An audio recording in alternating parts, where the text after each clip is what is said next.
Organisers of the Eurovision Song Contest say they are assessing whether Israel's entry 1,000 breaks the Swedish rules musicians on who have political signed an neutrality. open letter to ban Israel from the Eurovision Song Contest. People had already been calling on Israel to be banned from this year's Eurovision Song Have no Contest. plans to ban Israel from events such as the UEFA Football Championships or the Eurovision Song Contest. Pop singer has advanced to the finals of Iceland's Eurovision competition because of Israel's involvement in the competition. I'm Charlie Sohn, a screenwriter and journalist. I'm Agnes Reese, a pop singer and songwriter. And this is Mysteries of the Euroverse. On this episode, we're covering the controversy surrounding Israel's participation in Eurovision. First, we frame the conversation by talking about how Eurovision has dealt with controversies in the past, consulting with journalist and EU expert Dave Keating, journalist Elias Jahshan, and Dr. Eurovision himself, Paul Jordan. Then, we sit down with Zack Beauchamp, Vox senior foreign policy correspondent and author of the upcoming book, The Reactionary Spirit. Finally, we talk to Professor Shibley Telhami, a Brookings Institute scholar who advised every American president from George H.W. Bush to Barack Obama and has authored numerous books, including The One-State Reality. Take a look behind the scenes at all the scandal songs and queens. So come along as we traverse all the mysteries of the Euroverse. All the mysteries of the Euroverse. We are back with actually a very special episode of Mysteries of the Euroverse. Probably what's been the most in the news when it comes to American coverage of Eurovision this year is Israel's participation. So as an American Eurovision podcast, it's kind of hard for us to not delve into that issue. So I think what we felt that we could contribute is to kind of ground this conversation in some very fundamental questions. These questions are ones that we've revisited again and again on this podcast. There are three fundamental questions that we're really going to dig into. And the first one is, what is the purpose of Eurovision? There is a fundamental tension in looking at the story that Eurovision tells about itself. It's about stitching Europe back together in the aftermath of World War II. Now, there's a way in which that's just like, we're about bringing as many countries together as we can, coalition management. On the other hand, saying that it was founded in the aftermath of World War II alongside these other post-war institutions is saying that it shares a purpose with those institutions. So the question is Eurovision really just about uniting Europe, or is it about uniting Europe for a specific ideological purpose, namely under the banner of, as we've talked about, internationalism, small L liberalism, and this sort of general idea of basic human rights and democracy? Which brings us to the second question. If Eurovision has underlying values, what is Israel's relationship to those values, specifically in the post-Oslo Accords Netanyahu era? The final question, we've many times talked about the fact that Eurovision's self-conception is an apolitical competition. If you believe, like I do, that Eurovision should be engaging with politics and Eurovision songs can have kind of a back and forth within a certain context of different opinions, it does sort of bring up a question in the context of Israel, which is what happens when there are certain voices that, because they're not in Eurovision or not in the EBU, aren't on stage. Let's go back to what happened with Israel's participation this year. As more information came out of what was happening in Gaza, artists, musicians, people working at multiple national broadcasters started calling for Israel to be kicked out. On February 16th, the European Broadcasting Union comes out and says, Israel is in the contest, end of story. Israel submits to the EBU a song called October Rain. The month should give you a clue as to what the idea of the song was. Translations of the Hebrew lyrics that we've read referenced the children dying during the October 7th attacks, and the song opened with an appeal to the writers of history. And imploring to take the side of the singer. Yes. Eurovision has a rule that songs cannot make political statements. And Eurovision, therefore, requests some lyric rewrites to the song. If they don't qualify song, it means that there are certain parts of the song where they can either come back with a different song or rewrite the song they already have submitted. So Israel submits their second song, right, called Dancing Forever. The song has a lot of references to dancing like an angel while someone is calling from paradise, aka the afterlife. And one of the stories to come out of the October 7th attacks was this music festival, the Supernova Sukkot gathering, where 346 Israelis were killed. And then what really, I think, sort of solidified it in the minds of a lot of commentators who saw this lyric, drowning in the sunrise. The attack happened at sunrise.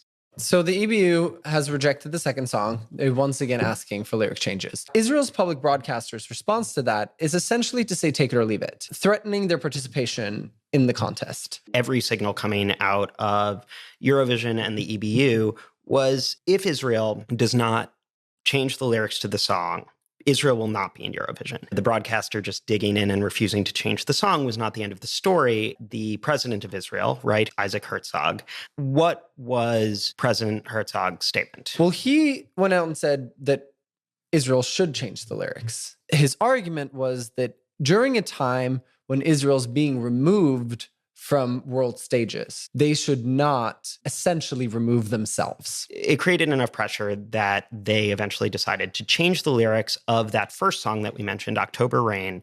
It is now called Hurricane. They resubmitted the song.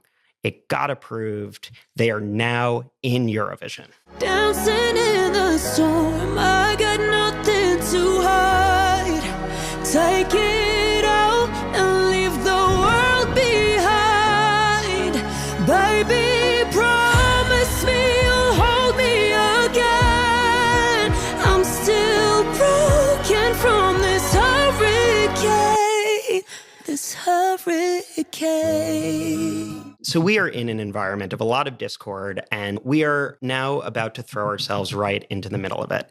In this segment, you're going to hear perspectives from people who come at this issue with different expertise. Paul Jordan, also known as Dr. Eurovision. He worked on the comms team on Eurovision. He's seen the running of Eurovision from the inside. Yes. He also has a PhD. Literally a PhD in Eurovision. Right. Then there's Dave Keating, who is a Brussels-based EU reporter. So this is where we return to those questions. The first question is, what is Eurovision? Is Eurovision just about uniting the countries that are in its coalition? Therefore, the only thing that Eurovision cares about is keeping its members happy. Or is there something deeper going on? First, structure, right, and decision makers.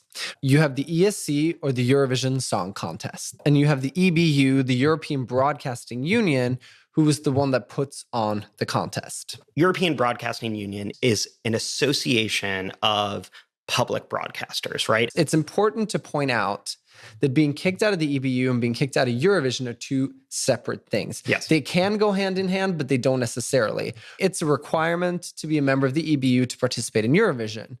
But there are many who consistently do not participate in Eurovision who are members of the EBU. When we think of like the reasons that an act or a broadcaster can get sanctioned and end up not being able to participate in Eurovision, they fall into kind of three broad categories. The first category is actions of the broadcaster. This is the purview of the EBU, the Association of Broadcasters that kind of sits above the ESC, aka Eurovision. A lot of the reasons why countries get kicked out of the EBU are pretty boring, right? It's like literally they just haven't paid their debts. Right. The other reason that countries get sanctioned is that the full broadcast of Eurovision has to be aired. While China has never participated in Eurovision, for a long time it was broadcast in China. And after they censored the same-sex dance that was featured in Ireland's entry, they were not allowed to broadcast it anymore. This first category, these are really cut and dry, fleshed out rules. The next reason why a act or country might not show up in Eurovision when you were expecting them to is about getting sanctioned for what happens on the Eurovision stage. Some examples are Belarus in 2021 submitted a song that was an endorsement of Lukashenko's regime. That is a song that, to go back to what happened with Israel, initially the EBU was like, just rewrite the lyrics and we're fine. Belarus did submit a second song. It was also very fascist. So Belarus did not participate in Eurovision that year. We've talked about this on the podcast before, but Dave Keating, in our conversation, brought up another great example, which is 2008, Georgia's song, We Don't Want a Putin. Right after the Russo-Georgian War, Georgia fielded the song called We Don't Want to Put In. It was very clearly, we don't want Putin. So the EBU came back to them and said, you need to change the lyrics. They said no, and so they withdrew. They were gone from the contest. So it wasn't so much that the EBU banned Georgia. The EBU rejected the song, and Georgia said they wouldn't put in a different song. As far as reasons that a country will not show up in Eurovision, it tends to be in this second category, pretty much always about the lyrics to a song. But there are other reasons that have to do with an act or a performance that lead to at least sanctions from the Eurovision Reference Group, from Eurovision. I think we got a particularly great articulation of the background of the flag rule from our good friend Dr. Eurovision. They had this flag policy in 2016. This is the year I was working as part of the comms team, and it was literally my worst nightmare. A internal document was published on the internet, and it included a list of banned flags, and it had the ISIS flag and the Welsh flag, and it created nearly a diplomatic incident. And the EBU scrambled together this, what I think was not a great response, saying that the only flags allowed are those of the participating countries and the EU flag and the rainbow flag. And it was like, you keep saying it's non-political. Those two flags, I would argue, are highly political. And it became a bit nonsensical because you had the UK entry that year, one of the boys is Welsh, and you weren't allowed a Welsh flag, but you could have a rainbow flag. That was a really good example of where the values got slightly muddled. So when we think about that first category, when we were like, this is very much articulated, the things in the second category, there are rules that they're referring to, right? The apolitical rule and the flag rule. But as you heard from Dr. Eurovision, the flag rule was kind of backed into and not particularly well thought out.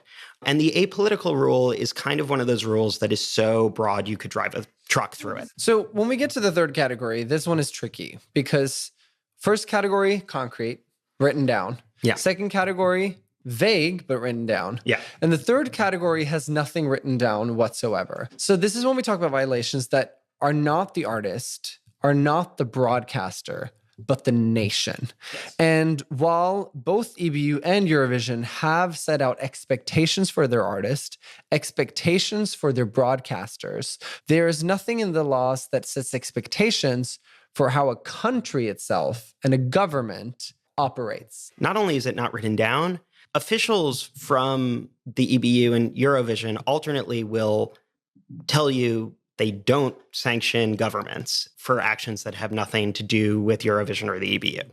A way to talk about this third category in reference to Israel and this year is if you think about before Israel submitted its song, October Rain, there were still calls for Israel to be kicked out of Eurovision, right? And it was because of the war in Gaza. The big historical analogy, because it happened so recently and because of some of the parallels that people bring up, is Russia being disqualified from Eurovision. Right. This is where we go to the words of the EBU Director General. When he first confirmed Israel's participation and pre the song being released, this is what he had to say about the difference between Israel and Russia. Here's his quote. The Russian broadcasters themselves were suspended from the EBU due to their persistent breaches of membership obligations and the violation of public service values. So to take it out of the semi-confusing language of EBU press releases, what they are saying is we didn't kick Russia out. We kicked Russia's public broadcaster out because they were aligned with Putin and his war aims. And we are not going to do that with Kan, the Israeli public broadcaster. And just some context about the way Kan functions in Israel, Kan is actually seen as oppositional to Netanyahu's government to the point that Netanyahu has tried to shut them down. So in a way, this statement is partially narrowly true, but think in the most basic way about this. Like, Eden Golan, the Israeli act, is not going to step on stage waving a flag of the Israeli public broadcaster. She's going to be waving an Israeli flag, right? So this idea that Eurovision is just about the public broadcasters and there is no element of like when you see an artist at Eurovision, you think, oh, they're a representative of their country and therefore their country's government. It's a little bit like too cute by half. In the last 15 or so years that Eurovision opens is with the flag parade. There is another example that I think really puts a fine point on this, which is the example of Yugoslavia. Yugoslavia is the only Eastern European country that participated in Eurovision before the fall of the Iron Curtain. The EBU said, okay, you can come in because your politics of your government are different than the politics of Czechoslovakia at the time. Then fast forward, Slobodan Milosevic, who was the dictator of Yugoslavia, was massacring Bosnians, and it was so terrible that the UN really introduced some tough sanctions on Yugoslavia. And responding to the decision of the UN, Eurovision goes, okay, Yugoslavia, you cannot participate. The why becomes important because it's not written down. Right. So then you have to go, okay, why are you going past your rule book and making in the moment decisions, right? And that's where I think we get to the importance of Russia.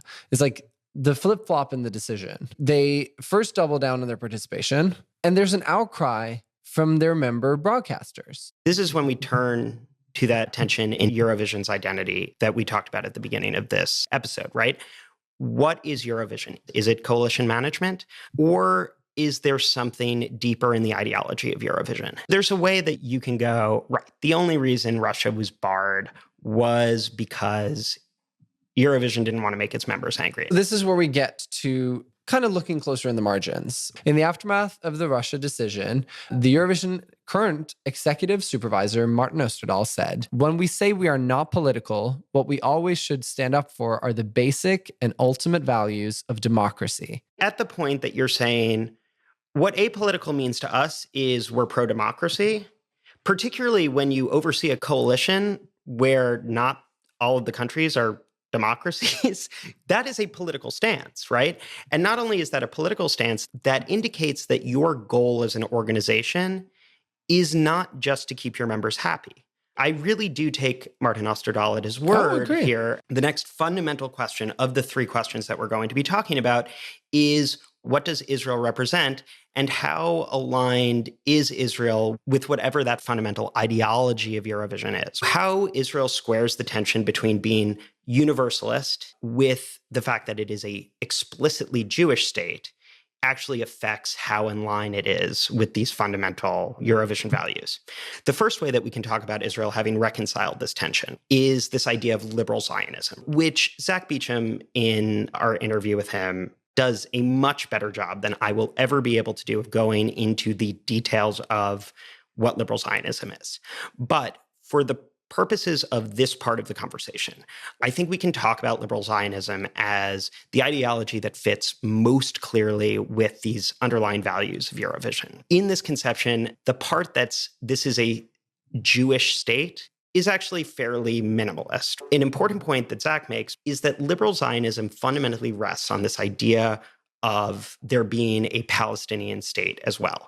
If you're going to say that Israel needs to always be a Jewish state where everyone can vote, it's like you're waiting for population dynamics to go one way or the other, right? So liberal Zionism is reliant on a two-state solution. Now, the two-state solution collapsed. This carefully balanced tension of liberal Zionism begins to come apart. So that's where you get what I will just call right-wing Zionism or Netanyahu Zionism. If you can't let a population outvote you, and if you are not going to give that population a state of their own, you have to take away that population's rights to the point that they can't outvote you. Where it gets complicated is when we get to Eurovision. We talk with Zack Beauchamp about the closeness of Netanyahu to Viktor Orban, and Viktor Orban famously took his country out of Eurovision. This is really just to set up the fact that Israel's self-conception very deeply changed from the 90s to today. And I think the way we can think about the beginning years of Israel and Eurovision is that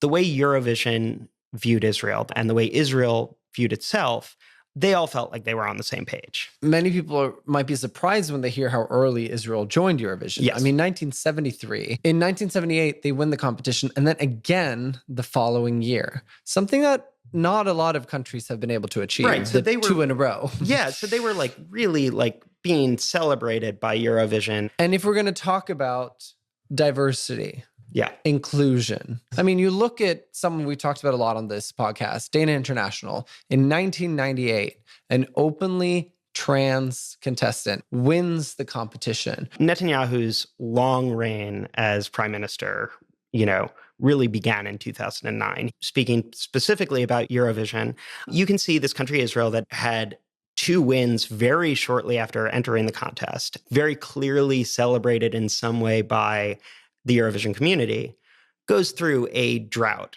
as far as Eurovision success. Another thing we can blame Netanyahu for. Yeah. There were years that they failed to qualify, like 4 years in a row in the early 2010s. Which is just like never happened for Israel. Israel's always been very successful. By 2019, when Israel hosted, we're talking about a very different country that has a very different relationship to the Eurovision community broadly and a very different orientation towards the rest of the world. These video postcards that always air these days between acts in Eurovision, several of those postcards were filmed on disputed territory. I mean, a lot of this is about Netanyahu gets his political strength from a very us versus them positioning. Everyone hates us and therefore vote for me because I will stand up to the rest of the world, which is very different from a country that is, we want to be in Eurovision because we want to be a part of the rest of the world. There are other countries who this exists for, right? Azerbaijan, again, in Eurovision. But there is a reason why I brought up Azerbaijan 3 or 4 times over the course of this deep dive, which is that with Russia getting kicked out, with Belarus no longer in, we are sort of narrowing the countries that consistently participate in Eurovision. Where human rights are being actively questioned. Exactly. Yeah. This gets us to our final fundamental question. To the extent that you want Eurovision to host kind of open conversations among nations, again, within certain bounds, the Israel-Palestinian conflict is different than some of the other conflicts that we've talked about that have played out on the Eurovision stage, in that Palestinians are not represented at Eurovision. In prep for this episode, we were both shocked to hear Palestine had applied to become a full member of the EBU and participate in Eurovision in 2008. The timeline becomes important. Right. Because again, when did Netanyahu come back in power? 2009. It's right around this inflection point of, you kind of have to picture a different world. In thinking about Palestinian participation in Eurovision, Bashar Murad competed to represent Iceland this year in Eurovision. 'Cause I'm going to the Wild Wild West, where the only rest is for the wicked. Or even if you do your best and you pass that test, doesn't mean you make it. Going to the Wild Wild West, 'cause it's the best place for business. I kinda can't do what I do, nothing to lose. So why the hell wouldn't I risk it? I'm going to let Elias Jahshan talk about what it meant to see Bashar Murad compete. Elias is a journalist, also a lover of Eurovision. He's Palestinian and had to navigate this love for a competition where his heritage is not represented. Yeah. I wasn't hoping he would win, because if he went to perform in Eurovision, it would have sent a great positive message to the world that our queer Palestinians out there. He's so proudly Palestinian. He puts his Palestinian identity first, but he's also a proud queer performer as well. And having those two identities meld together and see it come so harmoniously and so beautifully on stage really challenges these pinkwashing narratives that you can't possibly be gay and Palestinian at the same time. And here is this proud, out and proud queer Palestinian guy on stage telling the world that it's possible to be both. We need to look at the queer community inclusivity and understand that our identities are intersectional. So looking at things just with blinkers as just with queer lens and that's it is really problematic, because it erases everything else that comes with being queer. And everyone's got their own nuances, shades of grey of who they are as a human being. Bashar Murad did not end up representing Iceland, right? Israelis are standing on stage. Their flag will be waved. The world will get to see them, hear their feelings, hear their thoughts. Palestinians have never really had the permission to narrate. Bashar was still going to perform and Israel was there. It probably would put me in a weird position. I'm like, should I boycott? Should I not boycott? Because Bashar's performing, so I don't know. But now that he's not there, it's just we just cleared the way for me to say, okay, I'm boycotting Eurovision. I think of myself growing up in Norway. Yeah. And long before I was taught geography, I heard about Lithuania on Eurovision.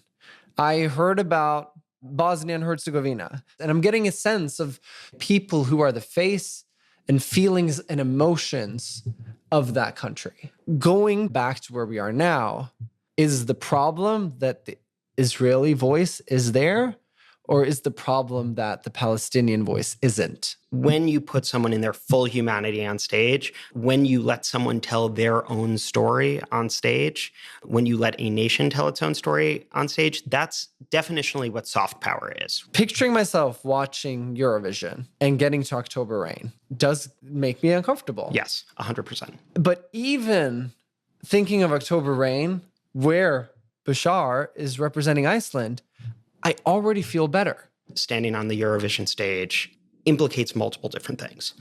It's one, what are the actions of your government? It's two, what is the meaning of the song? And it's three, who else is there to receive and or respond to either just simply the representation of you being on stage and your flag being on stage, or the specific message that you're delivering. The thing that makes Israel's participation this year such a hot button issue is the combination of the backdrop of the war in Gaza and the fact that there is no Palestinian representation, much more so than the individual song. Having these rules too vague leaves you open to input bias into the decision. So people go, oh, you didn't like Russia anyway, but you love Israel. And in that moment, it fuels anger. But before the emotions arrive, if you have a set of clear rules, it's a little easier to go, all of this sucks, but this is how we operate in this situation. And I think that is the biggest problem. You're leaving it up to individuals to fill in the blank. And the problem when people fill in the blanks is that people do not come up with the same thing in the blank. I think that's brilliant. So with that, let's throw it over to our interviews. First, Zack Beauchamp, who's a senior foreign policy correspondent at Vox. I was so excited that our final guest had time to talk to us, Professor Shibley Telhami. He's written countless books, either as the sole author or co-author. Not only that, he has advised every president from George H.W. Bush through Obama. Euroverse. We are here with Zack Beauchamp. Zack is a senior correspondent at Vox. He has appeared on a wide range of television and radio networks, including MSNBC, CNN, Fox News, BBC, CBC, ABC Australia, and Al Jazeera. Good to see you. We just kind of wanted to give our listeners a sense of where things stand right now. There are active negotiations right now concerning the nature of an upcoming long-range ceasefire. Not an indefinite ceasefire. We're talking about like over a month, maybe 6 weeks or so, which I believe the Biden administration hopes could lay the groundwork for a permanent ceasefire. Those negotiations are stymied. The big thing that everyone on the ground is watching for is a potential Israeli incursion into Rafah. Rafah is in western Gaza, and it is where about 1 million Palestinians, which is roughly half the population of the Gaza Strip, are holed up after they've been told to evacuate everywhere else. Any Israeli operation there would be unbelievably devastating. Meanwhile, the humanitarian situation in Gaza is an absolute nightmare. You're seeing reports of children starving to death because of insufficient food coming into the Strip. Hamas has been significantly degraded militarily, but is not on the brink of being destroyed. They're still quite operative, and their top-level leadership is still at large. And the Israeli government is also teetering on a brink right now. There are deep divisions. Netanyahu, he's very, very unpopular. If his government were to collapse, then there'd be new elections and he would lose, without a doubt. With everything that's happening now, would you say Israel is safer coming out of this war? The answer I will give you is probably no. So if you listen to the Israeli Defense Forces and their supporters abroad, the argument they make is we've done extraordinary amounts of damage to Hamas's military capabilities. That is true, right? The ability for Hamas to launch anything like the October 7th attacks in the near future, very, very depleted. But we don't just care about immediate short-term safety, right? Like what really matters for Israel is a long-term situation where they don't have to worry about this repeating itself again. And to do that, you need to deal with the foundations of Hamas political power. What kind of post-war plan would look like to prevent them either from simply just reinstating their government in Gaza or from mounting an insurgency that makes them even more popular. You have to worry about the fact that Hamas popularity is spiking in the West Bank, due to anger at Israel and alleged complicity of the Palestinian Authority led by the moderate Fatah party in what Palestinians see as an Israeli genocide in Gaza. That all creates a recipe for long-term instability. It's very hard to imagine living in peace next to people who, if you're Palestinian, you believe just tried to destroy a significant portion of your nationhood, right, entirely. And so the long-term foundations for peaceful coexistence and for preventing a recurrence of hostilities in the future, those aren't being laid at all. In fact, they're getting worse. After the October 7th attacks, you wrote a piece about another path that Israel could have taken. Can you sort of talk a bit about that piece? This is one of those times where you're really unhappy to have been right. What is happening to Palestinian civilians is unspeakable. And the fact that it's being done for very little in terms of long-term strategic gains for Israel, and in fact, in some ways is setting Israel's long-term security back, is appalling. Right? The conclusions that I drew were two things. One is that any kind of attempt to collectively punish the civilians of Gaza would be counterproductive, not to mention a moral atrocity, indefensible. And second, that trying to destroy Hamas would be likely to draw Israel into a long-term conflict that it had no good exit strategy for, and would either fail or draw them into a disastrous occupation of the Gaza Strip for an extended period of time.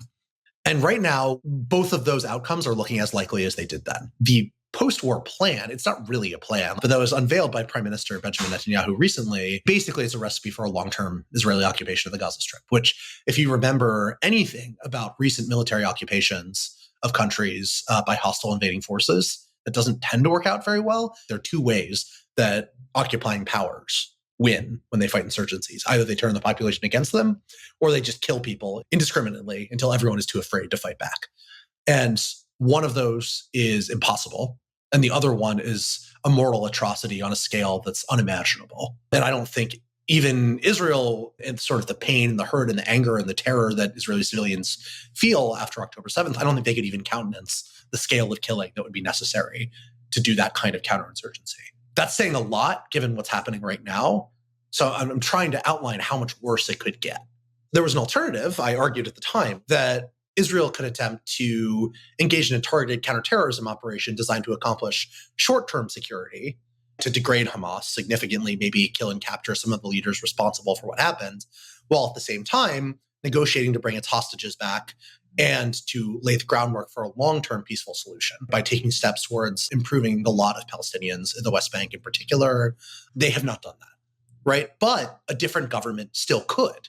The thing that I think I got wrong is that I underestimated the degree to which there would be international will to support a post-war reality in Gaza. And so if the Israeli government were to pivot strongly to, we're going to allow the Palestinian Authority to come in with backing from the United States, surrounding Arab countries and Europe, and try to make the post-war situation conducive to a two-state reality in the future, they could still execute on that. Abbas recently tendered the resignation of his prime minister. What do you think the significance of that move is? Part of me wants to say it's like a sort of deck chairs on the Titanic situation. Prime ministers are not important compared to the power of the president, who is, for all intents and purposes, a dictator in the West Bank. The PA is extremely corrupt. It's widely viewed with suspicion due to security cooperation with Israel. So the thing would be to get meaningful concessions out of Israel, right? If Israel wants to do something about protecting its long-term security interests, the thing to do is to do everything you can to improve the Palestinian Authority, to make it seem like a peaceful solution to the conflict will better serve Palestinian national interests. The problem is just that the current Israeli government is not capable of doing that. And speaking of the current government in Israel, what's been consistent about Netanyahu's politics over the years, and what makes this particular coalition he's overseeing different? So in the stretch between 2009 and today, there are two things that I think are very clear about Netanyahu's leadership. He has become increasingly authoritarian in the way that he's related to Israeli democracy, and his governments have become increasingly dependent on the support of right-wing and arguably outright fascist parties. So his current government is made up of the Likud, which for a long time was the center-right Israeli party, but now under Netanyahu is really a kind of form of far-right politics. Then there's the religious Zionism slate, which is really made up of religious Zionism, the party, and Otzma Yehudit, or Jewish Power, which is the aforementioned fascist party I've talked about. Ideologically, the descendant of Rabbi Meir Kahane, who was an out-and-out Jewish supremacist, which is a phrase I'm uncomfortable with as a Jew, but it is accurate to describe what his politics really are. And then there's the ultra-Orthodox parties. Those parties have drifted to the right too on the conflict. And Netanyahu is also at the same time facing trial on corruption charges. The most serious of these charges is basically that he wanted to exchange regulatory favors with a media company in exchange for favorable coverage. And so the Israeli legal system is going after him. And so his primary political priority is staying in power so he can use the law to make sure he never has to face these charges. What is Netanyahu's orientation towards the rest of the world? How is that different from previous Israeli leaders? For a long time, Israel, I would say, aspired to be a Western nation, right? They saw themselves as a democracy that was essential to their self-identity. They participate in Eurovision, right? It speaks to sort of the aspirations of the Israeli people. And geopolitically, they've really been aligned with the NATO bloc. Netanyahu has cultivated a very different approach to world politics. He has aligned himself with the emerging populist right. He's long been friends with Viktor Orban. Netanyahu had an American campaign consultant, this guy named Arthur Finkelstein, who he recommended to Orban. And Arthur Finkelstein is the guy who came up with the campaign tactic of attacking George Soros, which then spread later to the US. I just have to say, I did not know at all that Netanyahu in some way was the origin of the largest anti-Semitic myth. Indirect, but wild. Yeah. And the fact that, I mean, I don't know anything about Arthur Finkelstein, but I will use my heritage to make a guess. You would be correct. You would be correct. Yes. Netanyahu's orientation towards the world definitely presents a problem for Eurovision and other more maybe serious international institutions. But, you sort of see, I think, international institutions with this war taking a kind of stronger line, against Israel. You mentioned earlier this International Court of Justice case that South Africa has brought.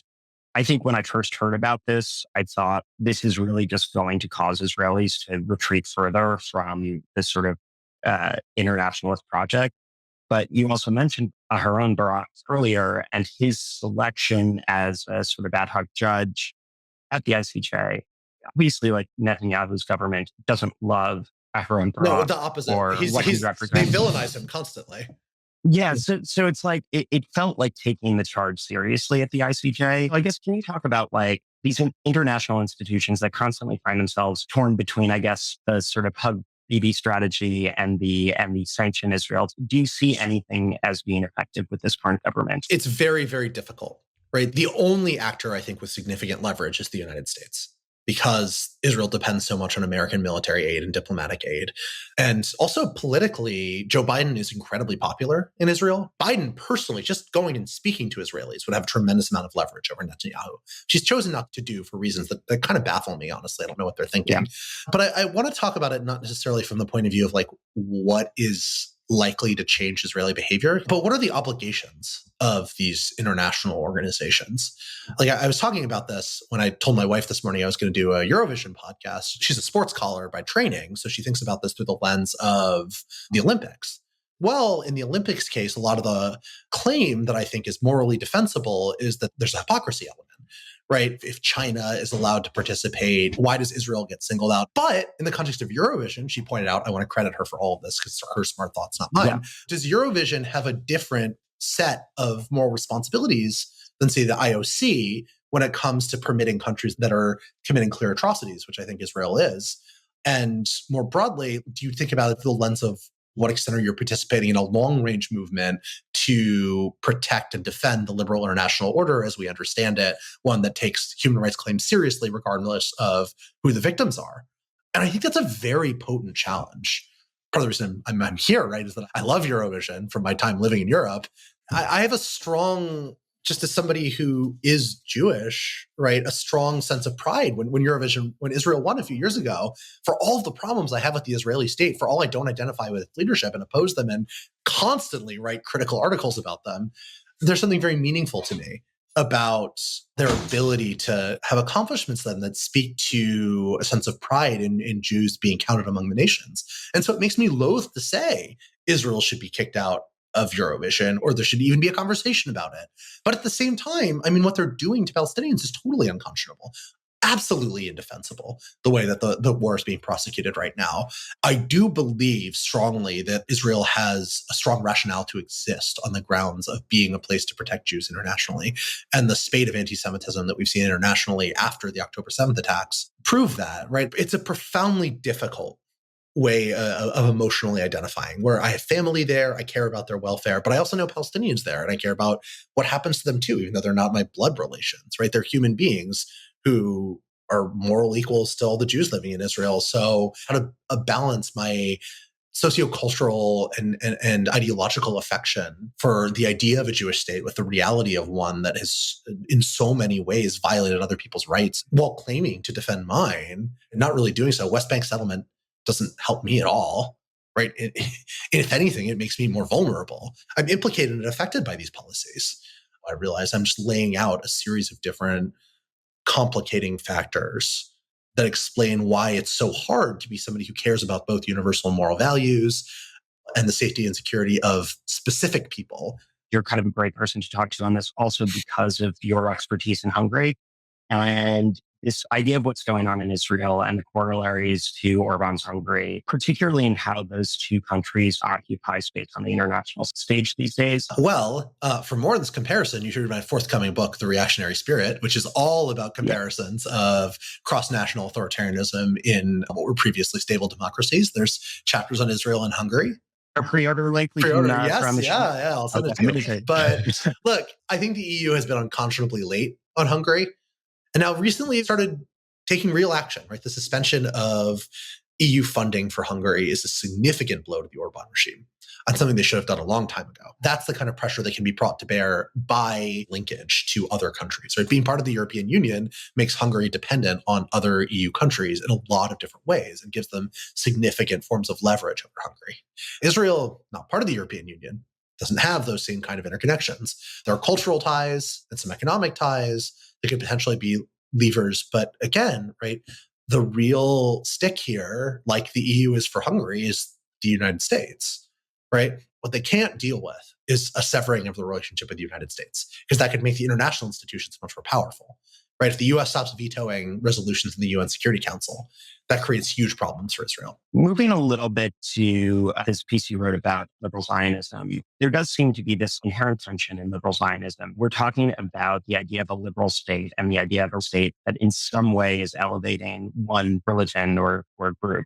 So can you just talk a little bit about what liberal Zionism is? The way I think about it that was best described is from a former president of the Israeli Supreme Court, Aharon Barak. Barak defined his vision of what it meant to be a Jewish and democratic state as a state that had, one, Jewish national symbols and identifiers. So Jewish holidays or national holidays that use the Star of David as the flag. Hebrew as the national language. And second, Jews abroad who might have been in trouble or in danger, they could always come to Israel if they wanted to. And for him, that was it. That vision of what it means to be a Jewish state is not a religious state at all. It wouldn't really make it that different from Germany, which has preferential immigration for ethnic Germans, basically a Jewish version of a European democracy. And so there's a reason why, first and foremost, liberal Zionism as a movement, or those who can be identified with it, cared about a two-state solution to the conflict. Because the only conditions under which you could have this culturally secular Jewish state is one in which there's a Jewish majority, and one in which that Jewish majority was not presiding over an undemocratic and brutal, vicious occupation of a non-Jewish population. That was entirely inconsistent with the ideas of universal equality that Barak describes. And that entails a whole lot of values that the Israeli state currently and probably never has lived up to. The question is how much closer you bring it to its ideals. Specifically, what in the October 7th attacks and everything that's happened since makes you feel like there's an opening? There's historical precedence for this, right? Like after the Yom Kippur War in 1973, just a few years later, Israel signed a peace agreement with Egypt. And that seemed like it would have been unthinkable when they were just at war.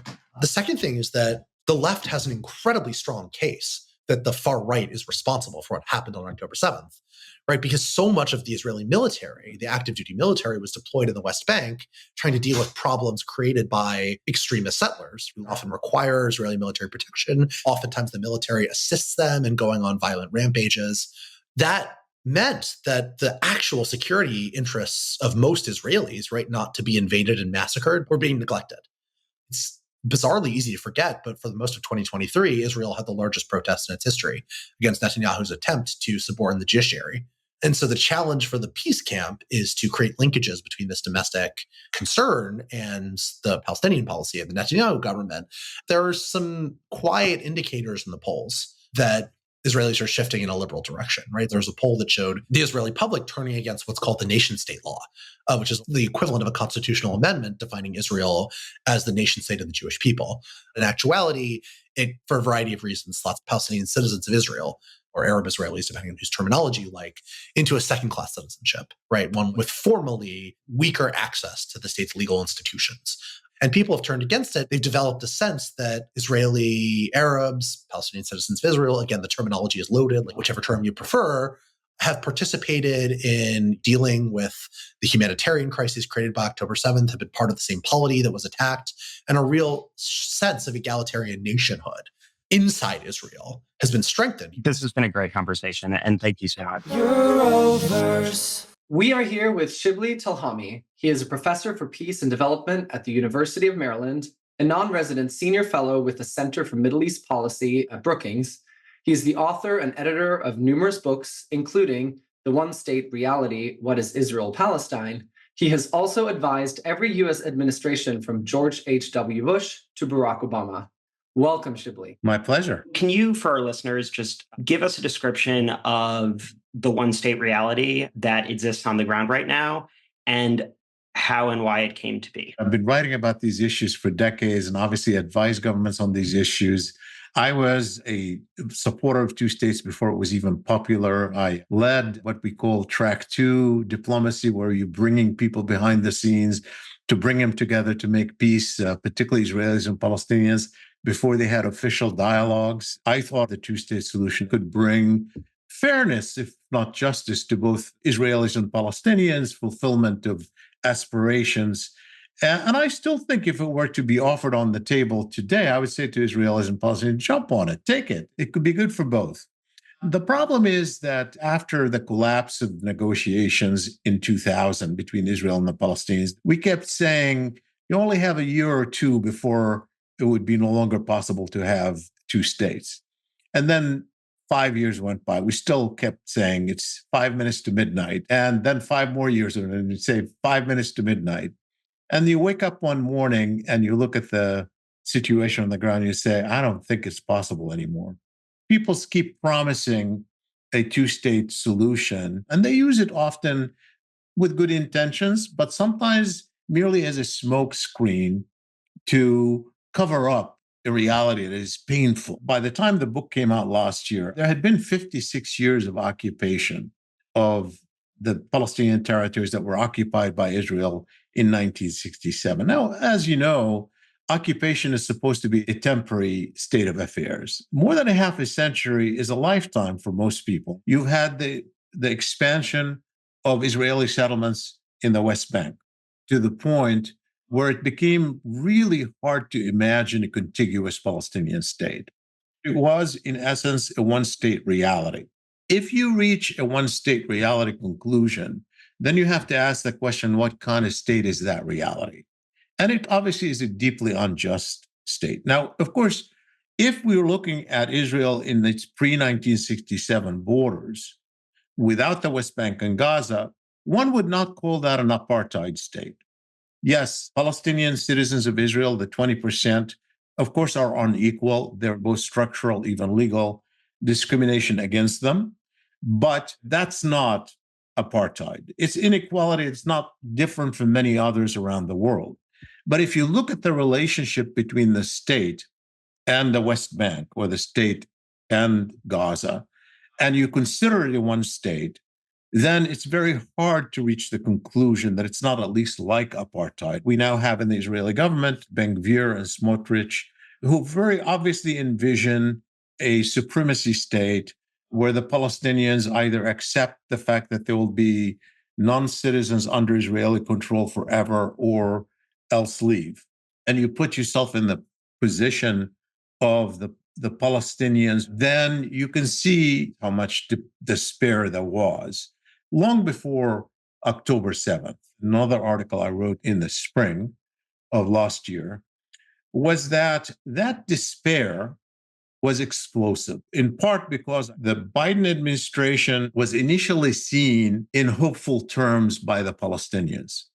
And frankly, the United States under President Biden continued to defend settlements at the United Nations, vetoing UN resolutions that would condemn settlements or oppose settlements. All the peaceful means, UN resolutions, diplomacy with Arab states, interventions by the US were essentially taken away. And that plays into the hands of militants. Now, I need to say something here. A lot of people sometimes forget that in the middle of particularly heated debates that are painful, such as the horrific attack by Hamas against Israel on October 7th, that explanation is not justification. When you're trying to explain something, you're not justifying it. If we don't have explanations, we have no social science. We will never avoid crisis in the future. Explanation is essential. We explain crime. It doesn't mean that we support crime. So a lot of people say, when you're explaining the despair as a reason for horrific attack, it's not a justification. Targeting and recklessly endangering civilians is wrong. It's wrong morally, and it's wrong under international humanitarian law. It's considered to be a war crime. It doesn't matter who carries it out, whether it's Palestinians or Israelis or anybody else. But we still need to explain why things happen. There was a lot of despair. Occupation is explosive. And that's why in the article I penned in April of last year, I said, we're likely to see violence on a scale we have never seen before. I use those terms. So yes, there was a one-state reality. It was an explosive reality. I was in both Israel and the West Bank 3 days before the October 7th attack, and you can feel it. Hamas has its own goals, but they read about when is the public desperate enough to kind of applaud them instead of punish them. Now, had there been a peace process with a horizon and they were seen to be a threat to a peace that's coming, they would have been punished. And they would have been seen to have been an obstacle by the majority of people. Instead, what you see is the opposite. If a two-state solution isn't possible, what should outside actors be focused on to improve the situation? Talking about two states at the moment, when the war isn't even over and we're not doing enough to stop it, is providing another smokescreen and raising hopes that are probably not going to happen. And we don't think a one state with equality is on the horizon either. Neither Israelis nor Palestinians are believing in two states, or for that matter, one state with equality. But if the United States of America think two states is still possible, you can try radical things that might perhaps test that. We don't think it's likely, for example, you declare that you recognize a Palestinian state now. So this is not just about let's work toward two states. Second, you say that you no longer will defend settlements at the United Nations, because those are obviously one of the major obstacles to an implementation of Palestinian state. Third, you say, I will condition aid to Israel based on abiding by international law and not doing anything that jeopardizes two states. And finally, promise Israel ironclad security defense by the United States within its recognized borders. Those are the kind of things you could put on the table. Now, I happen to think it's probably too late for that, but maybe I'm wrong, and I have been wrong before. But if that's not what's going to happen, then you as the United States of America, which has an extraordinary lever, what you do is you say, I am going to basically make my policy based on the behavior rather than on the outcome. And therefore, I'm going to say what is not acceptable, what our red lines are. For example, no expulsion of Palestinians. for example, will not put up with an apartheid domination. For example, we will not accept violations of international law by either side, Palestinians or Israelis. We will condition aid according to those principles. That would be a policy far more fruitful if it's implemented than anything that we might promise. The big lever, obviously, that the US has specifically is the amount of aid that we give Israel. Talking purely about these international institutions like the UN, I guess one question that I had reading the article is how effective international institutions can be when it comes to Israel at this point. Like there's maybe a way in which Netanyahu kind of relishes his role of standing against the sort of liberal order, I guess. It seems like he at least really senses that's what gives him his domestic political success, is this very us against the world attitude that he has. So does sanction from international institutions drive Netanyahu and sort of the Israeli political climate further into right-wing retrenchment? You're right, though, about how he uses sort of the all against us. And there's a resonance for that message, obviously, in Israel. And a lot of people link it to anti-Semitism. And there's fear, and it's a legitimate fear, right? Whatever the causes of the Hamas attack, it created real fear in Israel about vulnerability, including among people who are not in Netanyahu's camp, right? So the psychology is transformed, and it becomes a zero-sum game. We see it on both sides. I mean, let's be realistic. But the international organizations have a major impact, particularly International Security Council resolutions. We haven't tested that in part because the US has constantly vetoed any Security Council resolution that might have teeth related to Israel. If you remove that protection, there will be implications because as the International Court, the criminal court then kicks in, and there are cases that could come out of it. If the International Court of Justice finds that, in fact, genocide is taking place, that's a binding resolution. But the International Court of Justice cannot implement them. And in that sense, you're right, international organizations don't have. But the UN Security Council can implement them. So in order to make them truly binding, and therefore consequential also for cases in the International Criminal Court, you really have to pass it as a Security Council resolution. The only reason that doesn't happen is the United States wouldn't let that happen. Certainly, there's a lot of support in Washington for Israeli security for sure. And I think that goes beyond Republicans, a lot of Democrats. But there is also very high level of increasing discomfort with what's happening in the Gaza war. I have been doing a lot of polling on American public attitudes toward Israel, Palestine, for decades, literally decades. I don't think anyone has done as much polling on this as I have. It's dating back. My first poll was the late 1980s, and I wrote a major article about this in the early 1990s. And there has been a major transformation for sure, especially among young people, but not only young Democrats. In some polling, I even found shift among young evangelicals, the group that is most supportive of the Israeli right agenda. In a poll I did in 2021, when there was fighting between Israel and Hamas, just months after Biden came to office, half of young Democrats disapproved of Biden's handling of that war, which was totally supportive of the Israeli government. That was correlated likely with his first drop in approval rating nationally, because that drop came mostly from Democrats. I am actually sensing, honestly, that the president has hurt himself politically a lot, and that he might even lose this election over this issue. There's a sense that young people, they're not going to vote for Trump. Yeah, I think up to a point, most of them will not, for sure. The question is, will they vote for Biden? Will they stay home? Right. Will they vote but not take their friends with them to vote? There has been suggestion that governments like the US and UK should just recognize Palestinian nationhood. Some say the symbolism is important, and others say the symbolism is to the side of the point, given the human rights catastrophe going on in Gaza. So can you talk about your perspective on the value of international recognition of a Palestinian state? I think that at this point, recognition is a bit of a distraction from ending the war now, which needs to be done. It's already too late in some ways because so many lives have been radically changed and destroyed.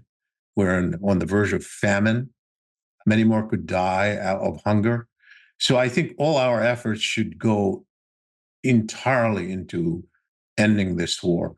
The longer this war goes on, aside from the more tragedy for the Palestinians, the more chance of an escalation. And we already know that there are people certainly within the Israeli right, who want to expand the war to include Hezbollah in Lebanon, which would be devastating to both countries. And it can also draw Iran in. But even if the war ends tomorrow, I don't think we have internalized the extent to which both Israelis and Palestinians are traumatized. I mean, Gaza, as we know it, doesn't exist anymore. The infrastructure is completely destroyed. Probably what is the most awkward transition ever, turning to Eurovision. We'll talk about the actual controversy, which is whether Israel should participate. But there's another story. In 2008, PBC, the Palestinian public broadcaster, actually applied to be a full member of the European Broadcasting Union, and therefore in Eurovision. They were rejected from that. It kind of brings up a little bit this idea of permission to narrate and who gets to tell your story and your history. That's a long wind up to asking what you think the responsibility is of these cultural soft power institutions and how you think that they could or could not help in advancing justice. That's a great question. And I don't think that's an awkward segue at all. I actually see it as kind of integral. Let me tell you why. Connected with something you said earlier about how Netanyahu dismisses international organizations and opinion and all that. But remember what happened in this particular case of Israel's entry into Eurovision. When Eurovision demanded the changes, what persuaded the team was the president of Israel, who said, no, change it. Why? Because it's very important to be present and have the Israeli flag there. And it doesn't matter in any way the words, but just be there. It matters for a lot of reasons. It matters, obviously, because public opinion matters and it's increasingly mobilized. I'm going to say this now, but I've not released this poll. I asked people whether they want the US government to make spreading democracy in the world a goal of American foreign policy. I got mixed results. About only 1/3 say yes and about 1/3 say no. I asked whether they want human rights to be a goal of American foreign policy. I get 2/3 of Americans say yes, including a majority of Republicans, a majority of Democrats, and a majority of independents. And when you ask them, what is the best way to push human rights globally, the number one answer is through international organizations. These issues that we were talking about that matter globally and across borders, they are galvanizing issues. And the third thing I want to say about it is that, obviously Eurovision as an institution is extremely important because of the number of people who follow. And if you recall, I said that I wrote a piece last spring saying the Biden administration was taking away all the peaceful ways to help end the injustice, playing into the hands of militants. But if you're not going to bring in every conceivable avenue of bringing peaceful leverage, how are you going to get it? How are people going to believe that it's possible? Finally, people underestimate the power of art. I'm in the position of politics. I know because I make political arguments and I make analytical arguments, and I hope they're important. But honestly, sometimes one image, one song can do a lot more than any great speech. And there is a power of art in society that has to be used in this peaceful way of weighing in on behalf of justice. And I have started a program here many years ago called the Sadat Art for Justice and Peace, where I have a competition among artists on campus.